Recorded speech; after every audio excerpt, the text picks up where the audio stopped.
Welcome to the first episode of the UsedToGuy podcast, where we explore weight loss, reclaiming your life, and embracing living in the present. I'm your host, Eric, and this podcast is about transformation, accountability, and personal growth. Today I'm going to share my story, how I stopped living in the past tense and started making real, lasting changes in my life. And I lost over 100 pounds along the way that I've kept off for almost 6 years.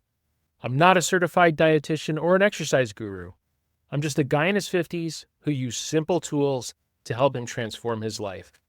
I'm still a work in progress, facing new challenges all the time, but I wanted to start sharing my journey with others in the hopes that some of what I've learned along the way could help someone else. I'm glad you're listening and look forward to taking this journey together. Let's rewind to 2017, when I first launched the blog that I've recently restarted posting to over the past couple of weeks called the UsedToGuy. Why the UsedToGuy, you might ask? Back then, I felt like I was starting to live in the past tense. I was 45 years old. I weighed almost 300 pounds. And at that point, I found myself constantly talking about things that I used to do, but didn't do anymore. I used to be able to use the seatbelt on a plane without an extender.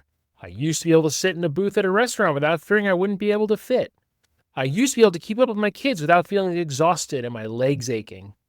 Heck, I even used to run half marathons.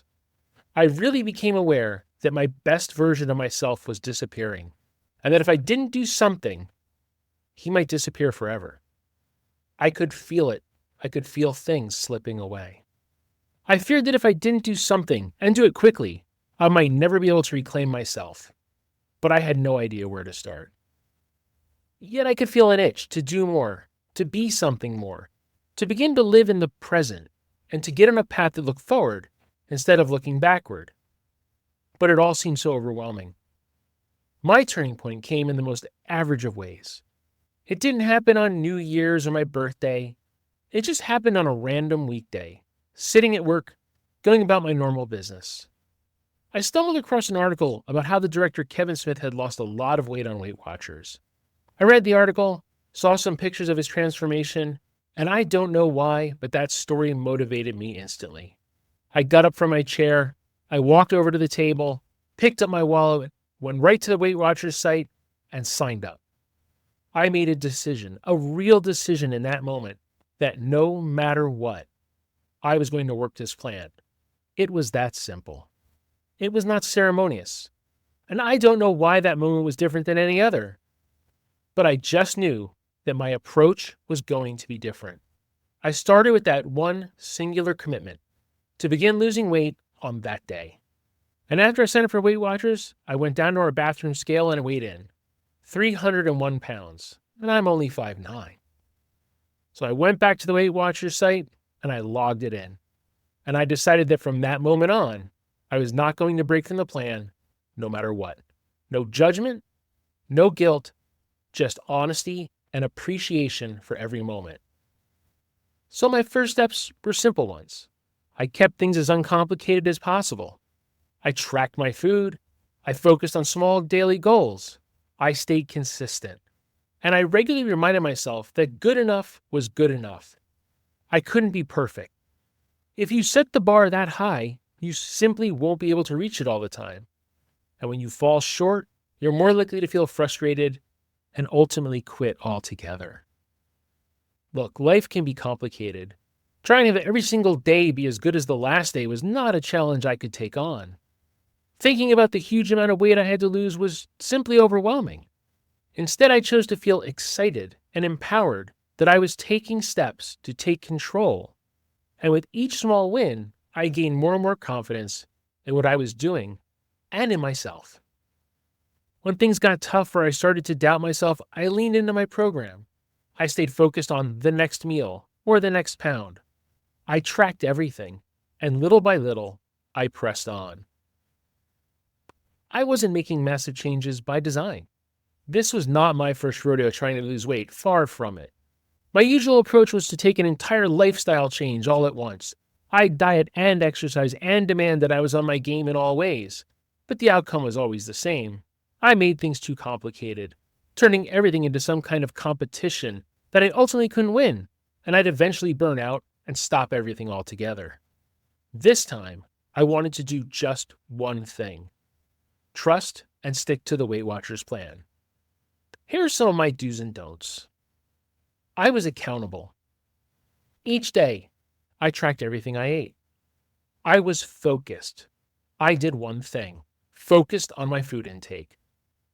I was honest. I tracked exactly what I ate, and I tracked my weight each week and logged it, no matter what. I worked small. Each day I recommitted to my plan. I was mindful. Every time I ate, I made myself aware of how much I was eating. In most cases, I pre-measured food, not because I was super worried about how much I was eating, but I was trying to teach myself portions. I was aware. Every time I walked past the snack cabinet or thought, I can have just one of those, I reminded myself that I was going to have to write that down. I was forgiving. I made mistakes and led with self-forgiveness and grace, which made it possible to just press on. I was determined. No matter what, I just stuck to the plan. I played the long game. I did not focus on keeping score, wins and losses, or working towards some end, but rather I focused on establishing habits that were sustainable forever. I also didn't try to do everything all at once. I focused on food. Exercise would have to wait. I did not take a day off. I didn't want to feel like I was punishing myself or rewarding myself. I was just learning to live my life in a new way. You don't get to take days off from living. The only person a cheat day would cheat is me. I didn't view what I was doing as punishment or any sort of diet that was going to end. I just kept doing the same thing every day, all the time. This became especially true if I had a bad day. If I ate something that wasn't part of the plan and blew up my daily points, or I felt like I let myself down, I immediately jumped right back into the plan as fast as I could. That ensured I didn't drift. That I didn't say, oh well, I'll just start again tomorrow. I started again, right then. I avoided that all or nothing trap I'd fallen into before, where it was complete commitment to exercise, food, and the whole thing, and I would pack it with so much complexity and trying to be all those things all the time that inevitably it would all fall apart. Honestly, I didn't even think about my goal weight. I had one, but that wasn't what I was aiming for. I was aiming to lose a pound or two that week, to feel my clothes fit a little better, to watch the holes in my belt go down. I was taking those small wins and learning to appreciate them. And I was appreciating that I was taking control, that I was just not at the whims of, oh, I'll eat whatever I want. I also began to stack those small wins. The way that Weight Watchers will guide you is you're going to lose weight slowly, and that's appropriate, and that's okay. I didn't judge myself when I was left less than perfect. Good enough was good enough. I accepted that I was not perfect, could not do things perfectly. I didn't game things out.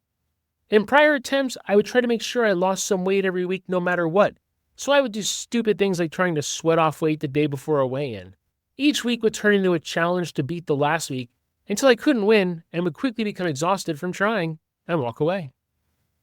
Using these simple rules, I started to realize that weight loss and self-improvement aren't about reaching some imaginary finish line. They're about creating habits that are resilient and lifelong. In some ways, the outcomes became more about how I live my life versus a number on a scale. And once I internalized that, sustaining my plan became even easier. Little by little, I was starting to understand myself better. I could see my weaknesses better, and I understood how to navigate through them by staying focused, working my plan, and just repeating that over and over again. What I was building each day was also a resilience to the pressures of life that can sabotage even our most determined efforts. Life is life. You'll have setbacks. Sometimes they'll come from outside, and sometimes they come from inside. And I would love to tell you that once I started, I never struggled again. But that would be a lie. I had plenty of setbacks and hurdles, and I still do. I had weeks where the scale didn't move, and I had moments where my body utterly let me down. A little background.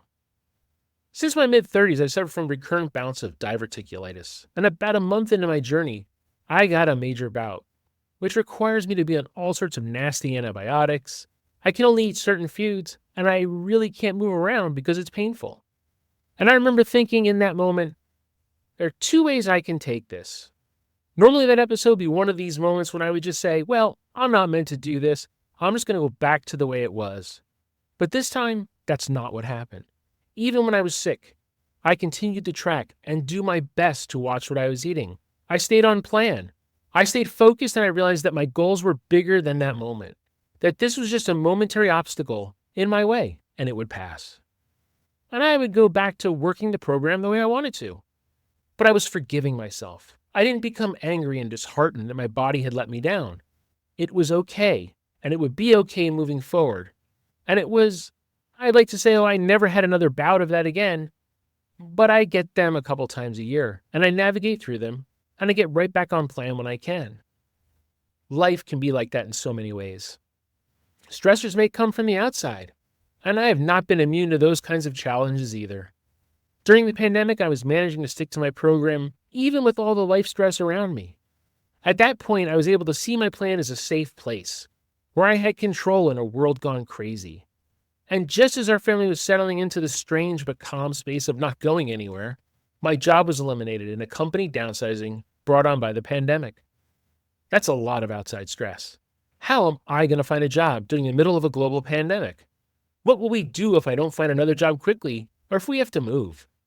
Waking up at 3 a.m. and almost panic because those fears seem bigger and nastier when your mind starts playing with them in the dark.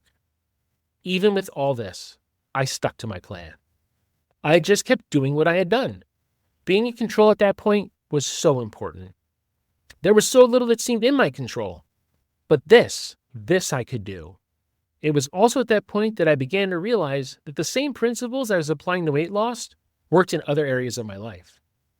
I took that same approach to the job hunt as I was taking the weight loss. Control what I could, work each opportunity, and just keep moving forward in small, purposeful steps. If you go look at my LinkedIn profile, you'll see a picture of me. My daughter took that picture the same afternoon I was laid off that day. Was I scared of the unknown? Absolutely. Was I determined to conquer the challenge? Absolutely. In many ways, my weight loss efforts have prepared me for these kinds of challenges. I did most of this changing over those first years quietly, behind the scenes. Now, along the way, a lot of people started to notice that I'd lost a lot of weight. But even that passes, and we'll talk in future episodes about internal versus external motivations. But for a while, even those people saying to you, hey, good job, wow, I can't believe what you've done, it pushes you forward. But eventually those backslaps fade. Most people in my life now forget that I was ever 300 pounds. People I meet now don't know that I was ever that big. So as time goes by, those cheerleaders go quiet. And that is something that I didn't count on. Granted, I've been hearing those cheers a little bit more recently since I've started to blog and now with this podcast. But I learned not to rely on those external motivations. They're awesome. They're wonderful. Don't get me wrong. But they can go away. I had to learn to rely on my own internal motivations to keep me going. Being internally motivated and finding new ways to stay focused in the various stages of your journey is something we'll cover in future episodes. And after almost 6 years, I continue to learn, and it has taken me this long to realize that my next step is to share my story with others. If I can help even one person from living in the past tense and help hold their head up and look forward with confidence and hope, then the UsedToGuy is serving his purpose. Please remember, no matter how many times you've started over, you are still capable of change. And I'll be here to help remind you of that every single step of the way. That's it for today's episode. Thanks for tuning in. And if you enjoyed this episode, please subscribe, leave a review, and share it with someone who might need to hear this. Thanks for being here, and remember, keep moving forward.